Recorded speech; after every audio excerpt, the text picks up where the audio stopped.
La paix du Christ, je suis Père Dreyfus, bienvenue sur la chaîne Ta parole et la lumière de mes pas. Ce dimanche, l'Église célèbre la fête du baptême du Seigneur. Les textes qui nous sont proposés pour notre méditation sont les suivants. La première lecture est tirée du livre du prophète Isaïe au chapitre 55, les versets 1 jusqu'au verset 11.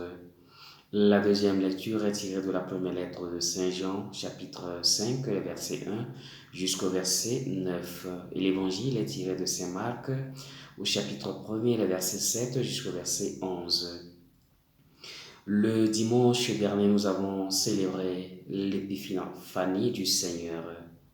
Cette fête nous a rappelé et montré que Dieu se laisse découvrir et toucher par tous ceux qui le cherchent avec foi.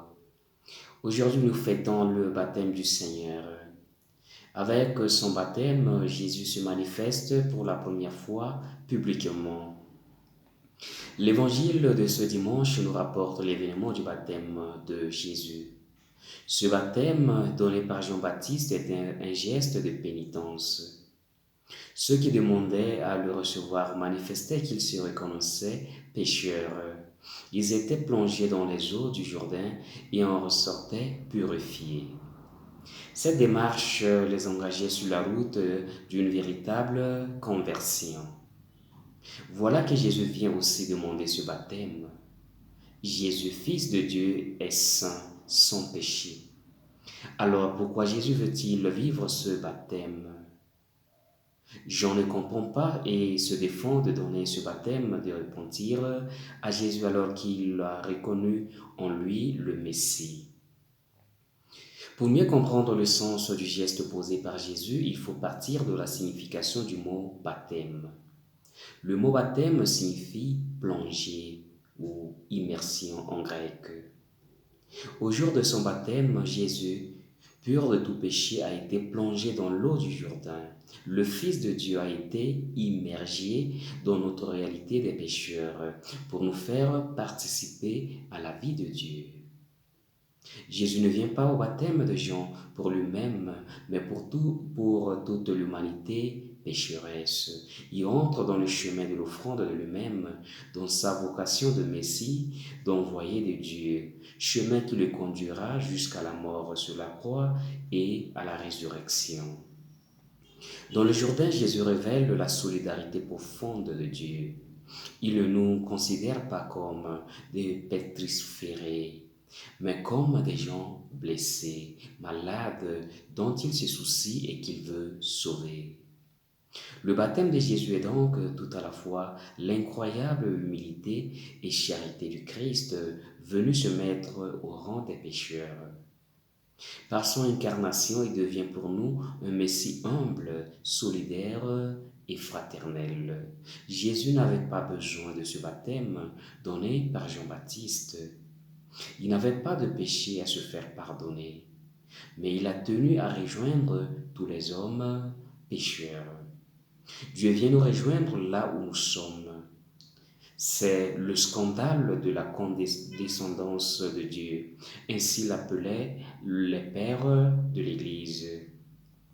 Dieu qui, dans sa recherche de communion avec l'homme, s'abaisse jusqu'à rejoindre l'homme là où le péché et les sentiers souvent tortueux de la vie l'ont conduit. Donc le baptême de Jésus est avant tout un mystère d'amour, la révélation de l'amour de Dieu pour l'homme pécheur. Jésus est l'agneau sans péché qui se mêle à une foule de pauvres hommes et femmes qui se faisaient baptiser par Jean dans les eaux du Jourdain en confessant leurs péchés. Le baptême de Jésus a été le point de départ de sa mission.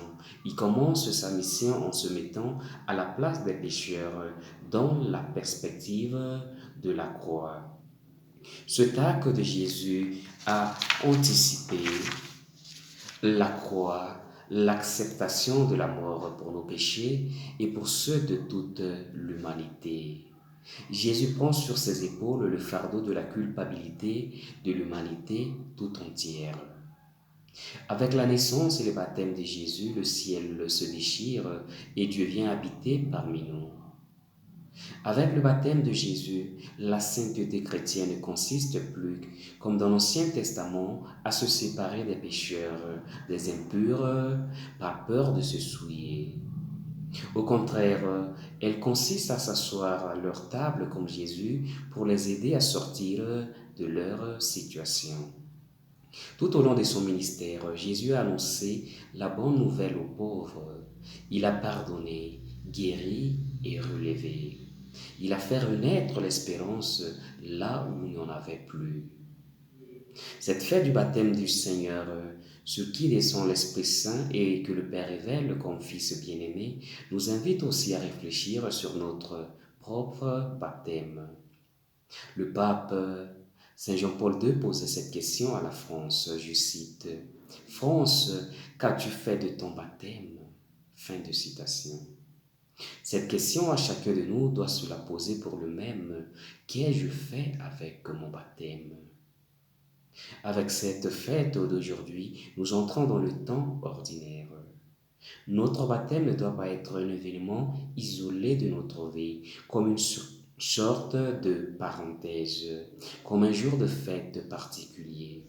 Notre baptême doit être vu et vécu dans l'ensemble de notre vie, dans notre chemin vocationnel personnel, c'est-à-dire dans notre union à Dieu au quotidien de notre vie. Que le Seigneur nous aide. N'oubliez pas de cliquer sur s'abonner pour ceux qui ne l'ont pas encore fait pour recevoir automatiquement les prochaines vidéos.